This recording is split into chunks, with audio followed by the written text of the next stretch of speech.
Are you going to HomebrewCon? It's June 28th through 30th, and this year is going to be awesome. We're celebrating the 40th annual conference, raising a glass with Charlie Papazian, the godfather of homebrewing and keynote speaker. Plus, we're going to Portland, Oregon. Did you know Portland has more breweries than any city in the world? Space is limited, so register at homebrewcon.org and start planning your beercation. homebrewcon.org.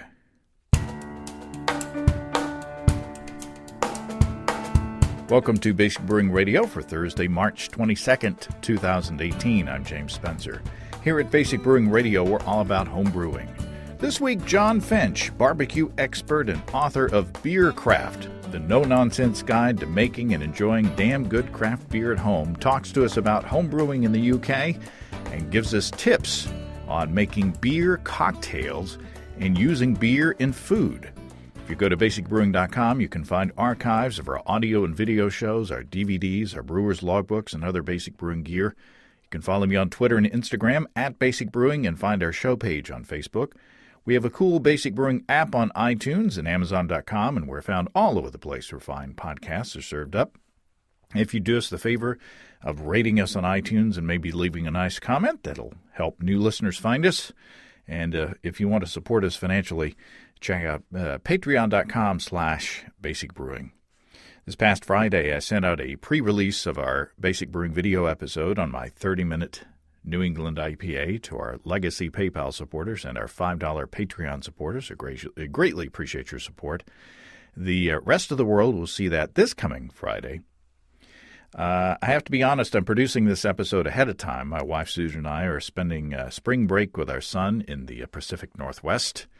I'm looking forward to limiting my time online and spending time walking amongst tall trees and looking at water and such. So we're going to spend most of our time away from the big cities this time. But speaking of big cities in the Pacific Northwest, I'm making plans for Portland in June and HomebrewCon, as I mentioned at the top of the show. I've already gotten commitments from show regulars Tim Lieber and Zot O'Connor for beverages to sample and shows to talk about or to do. So if you have an experiment that you want to share with us and be on the show, please let me know. Let's coordinate. Let's get together. Looking forward to seeing everybody while we're up there. Let's take a quick dive into the mailbag. Lester writes in saying, help. Lester says, I've never had issues with beer until last year. My beers have had issues, mostly the beer having off flavors. I've changed kettles, changed kegs, changed fermenters, and even changed cleaning procedures. My theory now is that I have an issue with the environment. I live in a townhome, and in 2016, my attached neighbor landscaped their yard, changing how water drains off our properties. Now our yard is swampy, and we've even got areas where mold is growing on the dirt. My attached sunroom constantly stays muggy. This is where my keezer and fermentation chamber is, and has a musky smell. This, unfortunately, is the only area I have to brew. I'm positive this is my issue, but I need to run it past someone else to get their opinion. Well, I feel for you, Lester. Water problems for homeowners are a real pain. I guess there's one way to find out if the environment is the issue, and that is to eliminate it as the variable. So I suggested that Lester find another place to brew, at least temporarily, to see if things get better.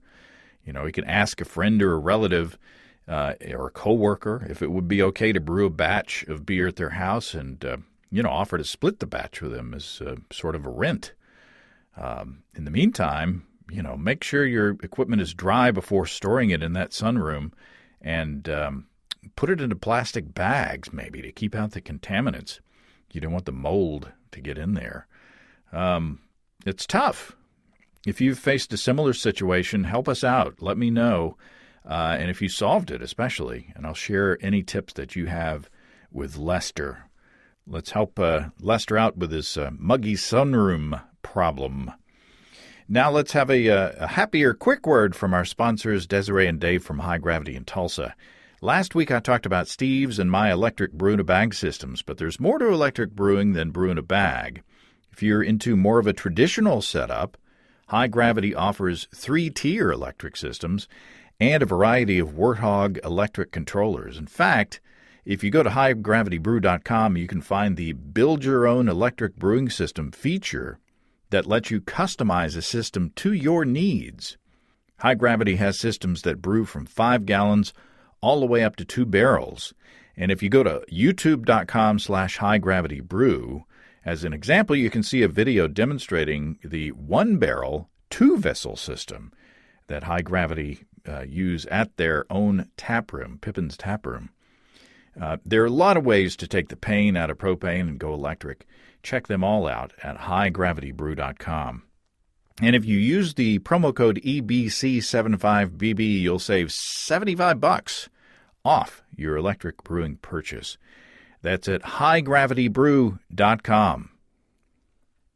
Okay, I had a great chat with Jon Finch. His book, Beer Craft, the No-Nonsense Guide to Making and Enjoying Damn Good Craft Beer at Home, not only has homebrew instructions and recipes, it also has ideas for beer cocktails and how to use beer in delicious food recipes, too. Jon Finch, welcome to Basic Brewing Radio. Thank you very much, James. I'm over the moon to be on Basic Brewing Radio. Well, it's you let me write the foreword in your book, and I appreciate that greatly. And it is a really neat book, and I want to get into talking about it. But I want to do an introduction for those who don't know you. If people know you, they generally know you from the world of barbecue. Yeah, so that's been my thing for probably the last 10 years, is running a big barbecue competition and festival in the UK. And we grew that into a number of restaurants, and we've had teams from the States over. We've had chefs from the States come over. So it's quite a big thing. We've been over to the States a few times, cooking in the competitions and hanging out with the guys. So, it's allowed me to travel. I actually left that world last summer to move on to different things. Me and the guy that I started Grill Stock with, we've got another project in the pipeline for this year that we're fired up about. So, but yeah, that's been my main thing for the last few years, for sure. Well, and if there's anything that pairs well with barbecue, it's beer, right? Yes, exactly. I got into the two about the same time, funnily enough. So you've been in your book, you've been brewing since 1997. So I started around 1996. So do you know what, James? You found the only typo I found in my book. That wasn't 1997. It was 2007. Oh, so okay. I'm a decade out there. It makes me sound a lot more experienced than I really am. Now I feel old. Of course, my son's 10 now, not 20 now. Yeah, so not as long as it says. Yeah, well, there you go. Yeah, of course, I always feel old. It's just that sometimes things remind me more than others. The approach to it's a really neat book. It's laid out well. It's got lots of good illustrations, and the typography. If you're into that kind of thing, the typography is interesting and fun to look at. Cool. Now, how would you describe your approach to the home brewing instructions in the book? Well, I started brewing in 1997 and really scrabbled around to find instructions on how to make beer. So first thing I did was buy Charlie Papazian's book and tried to read that. But even that, it's a great book and it's really simple to understand. But as a complete beginner, a lot of that was over my head as well. Now, John, I have to stop you. You said you started in 1997. No, 2007. 2007. I planted that seed in your head. I'm sorry. Really did. So that's about the time I got into listening to Basic Brewing Radio. I used to listen to that kind of once a week and started picking up tidbits. And actually, the way I brew is I just want to have some nice beer at home that I can drink and share with my friends. I'm not enough of a beer geek to get into the chemistry and the water and actually what's happening inside the pot. I just want to know what I need to do at one side to get good beer out at the other side with the least amount of washing up and clearing up, the least amount of time, and make it as easy as I can to have some decent beer on tap. And that's been my philosophy ever since, really. I've experimented around with different recipes, of course, and different hops and stuff like that. But the way I brew is really simplistic, and it's really kind of minimum effort, minimum time, minimum clear up afterwards to get some nice beer on the go. And that's kind of the way I approach the book is I've got a lot of friends here in the village I live in getting into brewing beer. And I think, well, what would they need to know? What's the absolute bare minimum they need to know to be able to go and make a half decent batch of beer in their shed one weekend? So intentionally, I stripped out all the terminology, all the kind of the techie bits of brewing beer, because there are so many great books out there that already do that far better than I ever could. To be honest, if I did try that, I'd probably get half of it wrong as well. So I thought, well, let's stick to keeping it simple. And so that's what I did. Well, it's a very familiar approach. It's kind of the way I approach life. I think as far as brewing is concerned, you can get as complicated as you want later on. Absolutely. But if you can master the basic processes, you can get to brewing some good beer, and then you can worry about tweaking things as you go along, and I think that's what a lot of people do. If you try to dive too deeply into it in the beginning, you're going to lose your mind, and you're going to get intimidated, and you're not going to do well, I think. Yeah, absolutely. I was asked to go and sit in on a homebrew clinic at a big beer festival in London last weekend called Craft Beer Rising. Huge. I mean, they had 160 odd breweries and 12,000 visitors turn up for it. And so they asked me to sit in on a panel where people would bring their home brew in, and myself, along with three others, would taste it and try and identify flaws and go back in the process as to what they could fix. And I was so out of my depth there. The other guys were really, really knowledgeable brewers, and I thought, I don't know what I'm talking about. I'm just going to have to wing this. But it was okay. I blagged it, and it was fine. Yeah, it is. I've only judged in a few competitions, and it is intimidating, especially when there's a brewer on the other end who's waiting for your sage advice on how the beer can be better. Yeah. I'll let the other ones answer that one. I'll just say that's nice. I drink a lot of that. That's fine. Exactly. I think I said that a few times actually. So I imagine in a decade or two ago that there were cultural differences, between home brewers on this continent and where you are. Thanks to the internet, has that evened out? I mean, is home brewing pretty much the same on both sides of the pond, as they say? I think in England we tend to, or I should say Britain, we tend to adopt things that happen in the States probably 3 or 4 years later. So originally I had a surf shop down near the coast. And what was happening about the time I opened my surf shop had been happening in California 3 or 4 years earlier. And I think the same's happened in the barbecue world. What was, the big uprise in the kind of low and slow barbecue and the competition scene exploding happened here 3 or 4 or 5 years later. And I think the exact same thing happened in the homebrew world. So certainly when I started brewing, it was all malt extracts. Knowledge was not really there. It's hard to get hold of, what do I do with this thing? Ingredients weren't really that easy to get hold of. And certainly, the internet suddenly now, with one click, I can be ordering hops from anywhere in the world, rare malts, weird and wonderful yeasts. All the information I can ever need is right there in front of me and is there straight away. So without a doubt, the internet's just opened things up in the brewing world. I think you guys are probably still ahead of us. I think a lot of the cool new beer styles are coming out of the States, and I think a lot of the hop varieties that are kind of pushing boundaries and yeast development seems to be coming out of the States and following here. But then at the same time, we've got, some really innovative breweries that are nurturing the homebrew scene here in Britain. So it's kind of, I think we're getting there, James. I think we're getting there.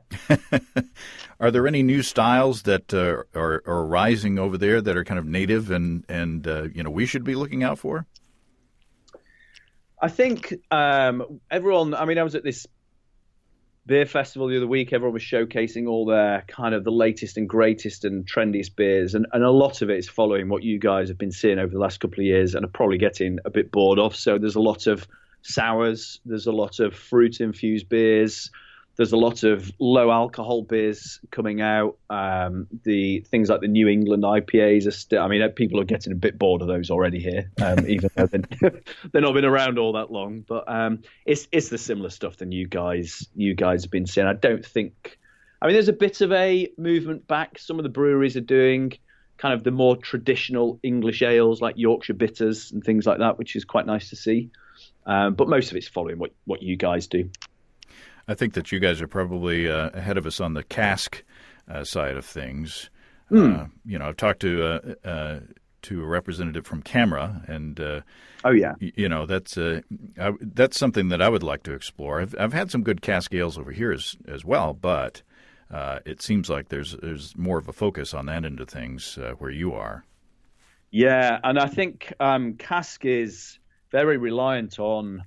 When a brewery or a home brewer packages his beer up, they can almost forget about it to a certain extent. But cask beer, you can't, of course, because it's still living, breathing, moving. It can be affected so badly by the environment it's in, whereas a can of beer less so. Mm-hmm. So I think it's certainly the oldest form of storing the beer, but I think there's a real art to it as well. And so many pubs don't, and that's what Camera are all about, isn't it? So many pubs don't look after the beer properly, and they're serving badly conditioned or badly kind of held beers. That Camera are there to kind of champion what they do and try and promote good cask beers. But certainly a different take on beer, and there's a load of it going on. People still really love that stuff. Now, in the book, you've got a few sections. One, of course, is the instructions, the basic instructions on how to brew beer, and then you've got the section on homebrew recipes. And I like the way that these recipes are done because they are they're very basic. It's just there's not a whole lot of complications to intimidate people. How did you approach these recipes? So I've brewed beer the same way for years, and so really it was taking recipes I've been playing around with and making sure that I would be able to make them at home in my pot on my stove without any fancy kit and without any getting too complex about things. And when I wrote to a lot of the breweries that are featured in the book that did these kind of guided tours for me and said, please, can we have a scaled back, simplified version of one of your recipes? And they all managed to do it. And there was only one, I think it was the one from Brooklyn, that required a little bit more in the mashing. They had a step mash in there and a few other bits and pieces. But all the other breweries came back as well with real simple homebrew versions of their beers. And yes, they're not as complicated as what's been made in breweries, but to a man on a passing horse, it's not going to taste a million miles away. And it gives somebody that wants to have a crack at making one of their favorite beers, it's the direction of that beer. It might not be quite 100% there, but it's as good as damn it there. So, and they all work, they all came out well. They're all easy to brew. It's just make good beer, interesting beer without all the distractions and complications is what it's about, really. And you do brew in a bag, which makes things really simple. Yep, always have done, actually. I've never brewed any other way. Well, that's a lie. My first beer was an extract beer, and since that very first brew, I moved on to brew in the bag, and I've never brewed any other way. Wow. Yeah, it's yours may be the first homebrew instruction book that I've read that doesn't have a mash tun in it. I've not thought about that. You're probably right, actually. So what's your favorite homebrew recipe in the book? My favorite one is the Brooklyn Sriracha Ace recipe. Because I love Brooklyn Brewery's beers. I think Garrett Oliver's a really kind of quite an inspirational guy. I've had the pleasure of going to Brooklyn Brewery and hanging out there for a couple of days. So to get his recipe for his favorite beer for me to include in my book that I could actually have a crack at making myself was quite a cool thing, actually. And I think the other one is there's one in there called Stroud Brewery. There's a Stroud Brewery recipe. And that's a particular favourite because it's a brewery that's based just down the road from me. They're completely organic. All the barley that they grow is grown within 15 miles of the brewery. They have big family nights down at the brewery and a pizza oven. They do kind of clay modelling stuff for kids. And it's a real community feel to the place. And they let me come along on a brew day, and we made that beer. It's called Teasel, and it's just a regular bitter with some black peppercorns in it. But it was a really fun day. I really like the guys at the brewery. It's a really easy beer to make, and it's just has fond connotations, fond recollections, kind of with that particular beer. So that's probably my other favourite. Yeah, the ingredient list is a lot more complicated for the bitter than for the Sriracha Ace beer. It is, I know. It's your shopping list for the Sriracha Ace beer would be Pilsner malt, corn sugar, and then Sriracha Ace hops, basically. Yeah, so much else. And then just a lot of it. Yeah, and then Belgian ale yeast. I love simple recipes. As far as it's almost as if you were to ignore the corn sugar, it would be a smash beer. Right. Yeah. The bitter is more complicated. Pale ale malt, caramel malt, rolled oats, crystal malt, chocolate malt, then Fuggles, Hallertauer, crushed black peppercorns, Matueka, Simcoe, more Matueka and more Simcoe, and then SO4, which is the British yeast.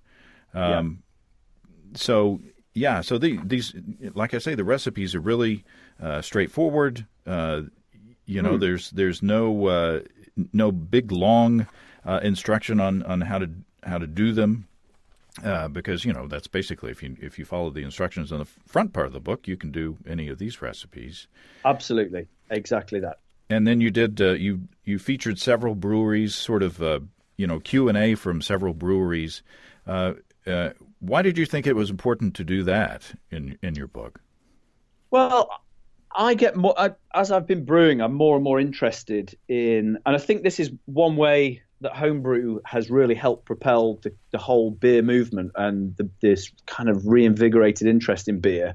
Is the more I've got into homebrewing, the more I've got into beer, the more notice I've taken of the beers that are coming out commercially, the more tempted I am to try the kind of the weird and wonderful beers, the more likely I'm going to be to go and go to a little craft beer specialist to buy beer rather than just buying something off the shelf from a regular place. So I've become more and more interested in what the cool breweries are making, how they're doing things, how did they get into it? Why do they? Because so many of them started as home brewers as well. Mm-hmm. How did they end up doing what they're doing? And I thought, well, if I'm interested in it, I'm sure other home brewers will be interested too. So I picked kind of my favorite breweries for, they're all in there for one reason or another. And just approached them. And fortunately, I didn't get one brewery say no. All of the breweries I asked, would they mind doing this, all said yes. And, supplied recipes and were kind enough to send photos and stuff like that. So, it's just, it's interesting too, asking very similar questions to kind of 8 to 10 different breweries and reading the spectrum of replies you get. And some of them are very, very process driven and come at it as a chemistry experiment. Some of them are just bunches of mates that got together and were brewing for fun, and that suddenly got out of hand, and now they've got big brewery on their hands. And there's just all the different approaches, but they're all out there doing cool stuff, and fair play to them all.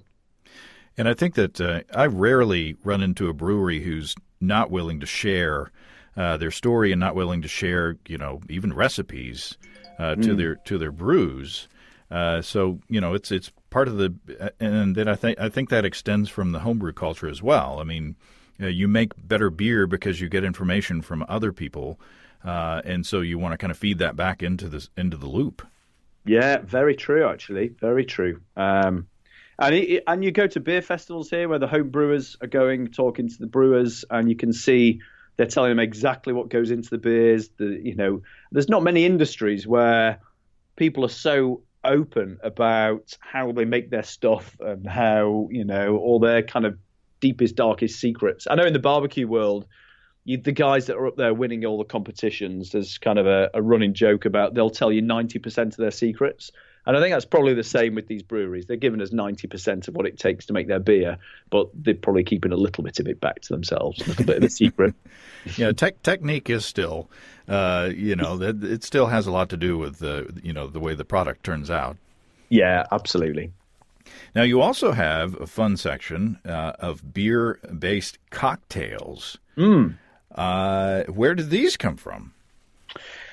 Well, it's funny because I like, as the beer recipes go, I like to play around with beer, not just drinking beer on its own. I love to drink beer on its own, but it's also, I've always enjoyed how do you incorporate beer into other things, whether that's food or other drinks. And some things you put beer into, it really doesn't work and you get a big clash. But these cocktail recipes are, it's things like the margarita. You've got that sourness, you've got the citric kind of bang that you get from the limes that you would in a good margarita. And that goes really well with kind of Mexican beers. And I don't really drink Mexican beers. I don't really like them. But on a hot day and you've got an ice cold bottle of Mexican beer with a lime in it, that's great. So you think, well, if you extend that a little bit, you end up with the lime and a bit of tequila and a bit of triple sec, and suddenly you've got a cocktail that you can bring beer into, and it tastes good. And it's a similar approach with some of the others. So it's things like the Aperol Mist, which is using a Belgian beer, and it's taking some of those flavors of the Belgian beer and those kind of aromatics and blending it in with the Aperol and bits and pieces, and it just is kind of the orangey goes with the Aperol, like you have a slice of orange in the Aperol. Well, how can I replicate that with beer? So a bit of trial and error, but it is a bit of fun. I mean, none of them, you're not going to get any of them at a fancy cocktail bar in New York or London. But if you're in your back garden, having a bit of fun with your mates, there's some cool beer punches and some cool bits and pieces you can kind of play around with in there. And that's where it's from, really. Are there some guidelines in making a beer cocktail? I mean, first of all, you don't want to put a beer in a cocktail shaker and shake it up. You're going to get a mess, right? Yeah, you'd only do that once, I think. So how do you do it? I mean, how do you make a cocktail with a beer? Well, I think most of them are using the beer in a way you would use a mixer. Because, on its own, unlike a spirit, which is very intensely flavored generally, beer actually isn't that strongly flavored. So if you mix it in equal portions with other spirits, it's just going to get lost. So most of them are looking at how do you take existing cocktails but replace the mixer element or the larger volume element of them with a beer. And then it's picking out which notes in the beer, which of the kind of the aromatics or the flavors do you want in that cocktail and matching that to the different beer styles. So, for example, there's a stout float in there, which is, I didn't invent that one. I've seen them on restaurant menus before.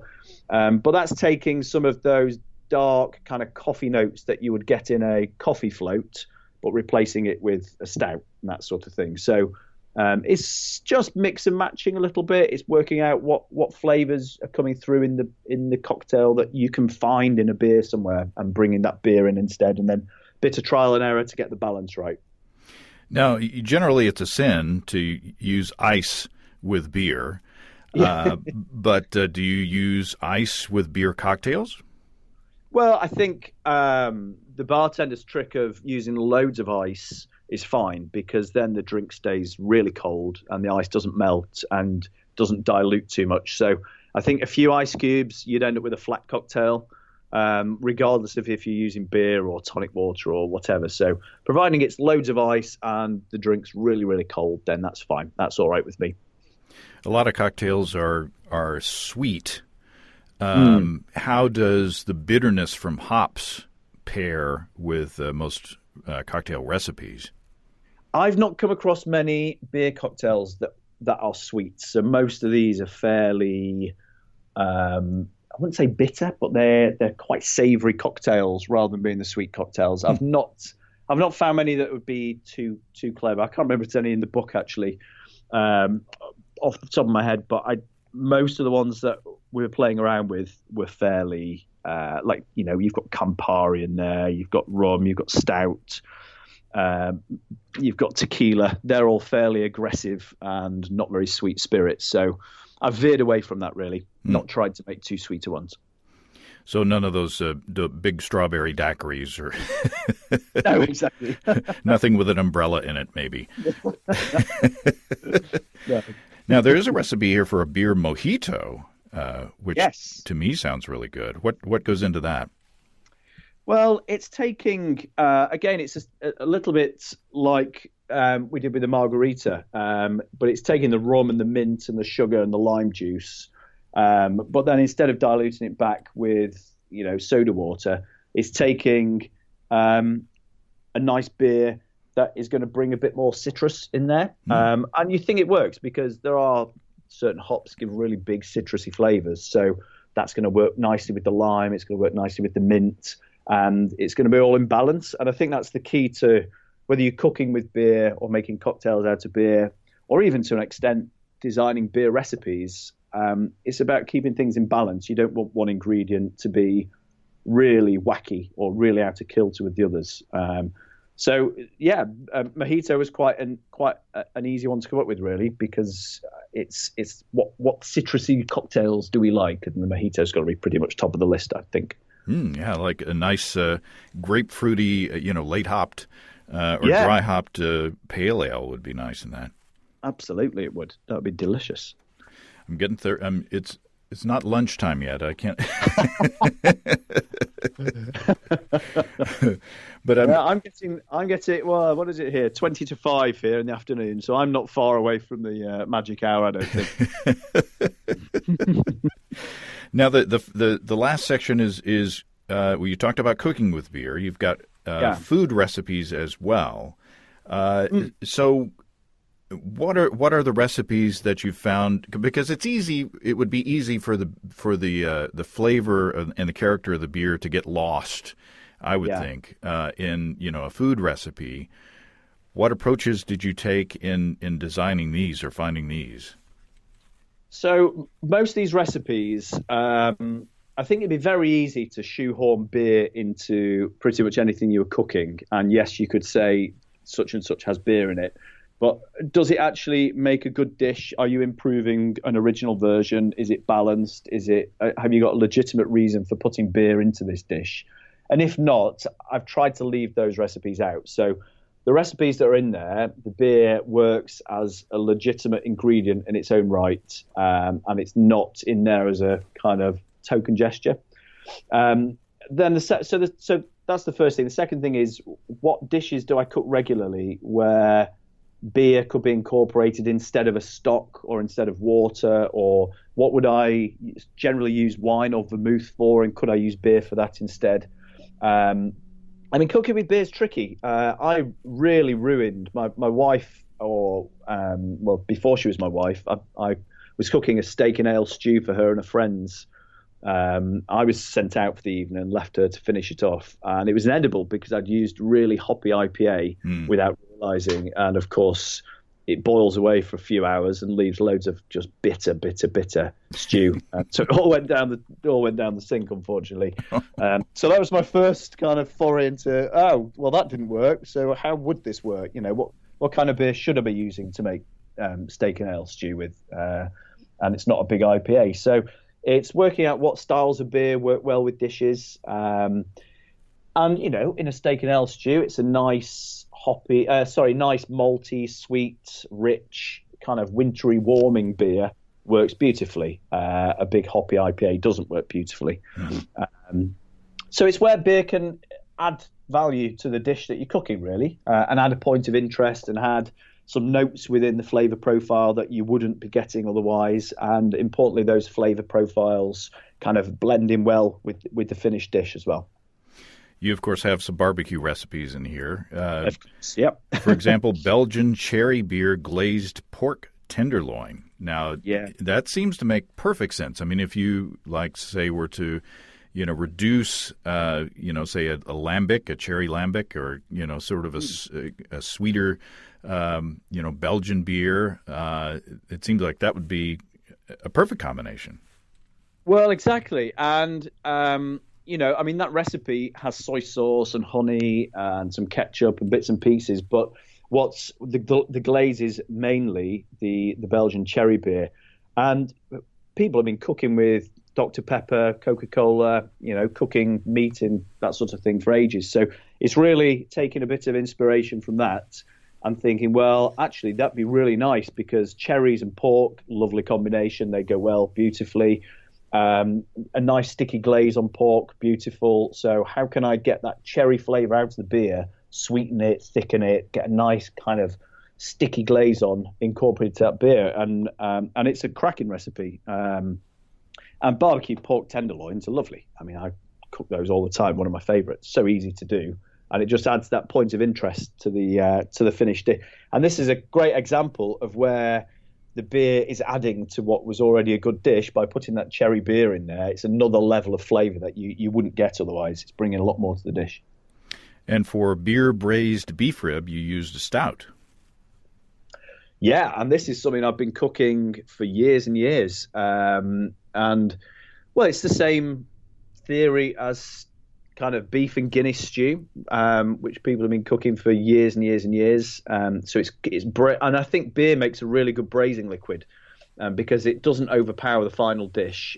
It's got complexity. It's got points of interest in the flavour. And with the beef rib, I mean, the beef rib takes on some of the flavour and colour, but it's such a big, powerful, strong flavoured meat at the end that, it's not going to get knocked over by being cooked in the stout. It's going to stand up to it pretty well. And I'm more of a pork rib guy, being here. Here in Arkansas. So, so how would you switch gears from beef to pork? I think the pork. Pork and fruit goes together really well. I know when I cook pork ribs, I can use cider in there quite often. So it's finding something that's got a fruity note. So again, something like a Belgian, like the cherry beer would work really well. I stay away from pale ales really for cooking mostly.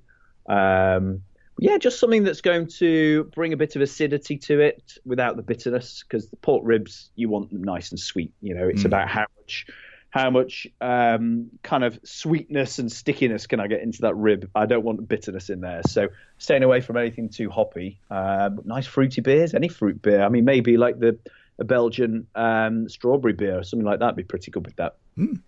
Yeah, the pork tenderloin, is not as fatty as ribs. So that that adds another layer of complexity in there. Sure.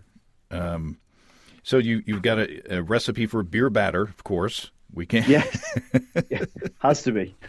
But and beer canned chicken, which we're all familiar with. But then you go to spaghetti and meatballs.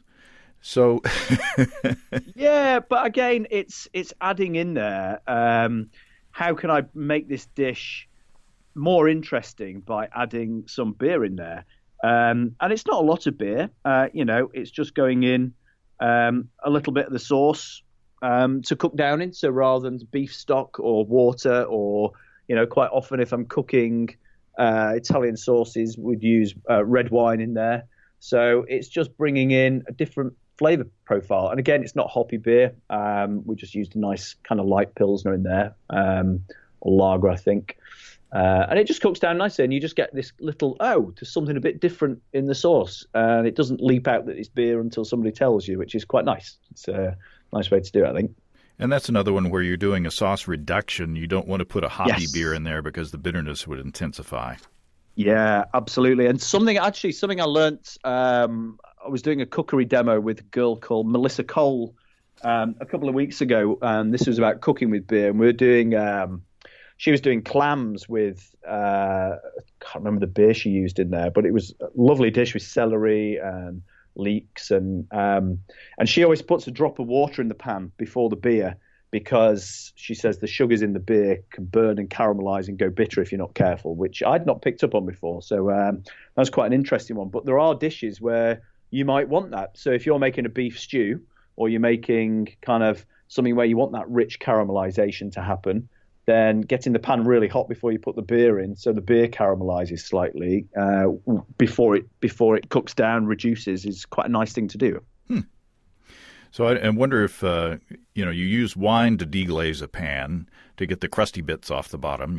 Does beer work in the same way, or would it get sticky as well? No, it works fine, and I do that quite often. It works lovely. And actually, it sounds weird, but quite a few of things like kind of the big stews and kind of slow cooked dishes, a mixture of wine and beer. Doesn't sound like it would taste very good, but it actually works really well. So, you can do half red wine and half beer, mix those together, deglaze the pan, cook it down, and you'll get the best bits of both of them. And they don't seem to clash, in my opinion, which was a surprise to me. Now, I've got an Instant Pot pressure cooker. I don't know if the Instant Pot has made it over there yet, but this is a kind of a multi-purpose pressure cooker thing, that can be a slow cooker. Yeah. You can do the saute, you can do all this stuff. So, I've been cooking with red wine quite a bit, but, I need to switch over and to the beer world. Yeah. Yeah, absolutely. Now you have a recipe for soft pretzels in here, and you called not for using beer, but for using a beer ingredient. You call for malt extract. Yeah, so the malt extract in here, these are delicious, and I went to which brewery? The Erdinger Brewery a few years ago. It's about the time of it's their version of Oktoberfest, but it's a few weeks before. And we sat down in the brewery. They poured us all a litre of their festival beer, which is about 7 or 8%. Knocks your socks off stuff, actually. And they served this kind of do you know what a mug tree is that you use to hold teacups and coffee cups in the kitchen? It's like one of those wooden poles with arms sticking off it. Yeah, I haven't heard it called that, but you know the thing I mean. Yeah. I have one for my beer bottles, but oh, there we are. Yeah, that sort of thing. So they brought out one of these for each table with these big chewy pretzels on, and they were really salty and they were really sweet, and the outside had this lovely glaze, and they were really soft and warm in the middle, and they were perfect for sitting, drinking the beers, chewing these pretzels. Perfect afternoon. So I was doing a bit of research on how you can get that lovely dark colour and the really sticky kind of outside to it. I came across somebody that had used malt extract, and I thought that's a great idea. So I played around with it, and it really did work. It's a recipe I really recommend because you just get that depth of flavour as well that you don't normally get from normal pretzels. That real kind of, the maltiness, obviously. Yeah, that makes sense. And if you've got a recipe where your goal is to reduce beer, and accentuate the maltiness, the malt extract manufacturer has already done that for you. Yes, exactly. Yeah, that makes perfect sense. And and if you're worried about the hoppiness, of beer, but you still want that, the malty beery flavors, an unhopped malt extract again, would be an advantage. So lovely and sweet, and it's kind of, it just gives that richness as well, that real rich kind of treacliness, caramelization that you get from it too. It's lovely. And nowadays you can get, malt extract in all kinds of different, base malt flavors. So, that expands your horizons even more. Blimey. Too much to choose from, James. We're paralyzed by choice. It is. It really is. And not to be left out, you have desserts in here as well. You have a stout chocolate cake. Yes, and it's iced, so it even looks like a pint of stout from the side as well, with white icing on the top of it.